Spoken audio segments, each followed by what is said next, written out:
గుండె వెళ్ళగా కోటలైనా కొంపలైనా ఏవి స్థిరాస్తి కాదుగా కాస్త స్నేహం కాస్త సహనం పంచుకోవచ్చు హాయిగా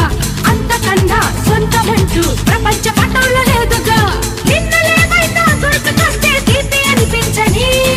ఉన్న కొన్నాళ్ళు గుండెలింకా సరాలు పండించని నువ్వెవరో నేనెవరో ఈ క్షణాన కలిసి నడుకో సావాసం సంతోషం ఇవి అందించి అందరిలో తప్పుని ముసుగు తెచ్చొద్దు మనసు మీద మనలు తెచ్చొద్దు వయసు మీద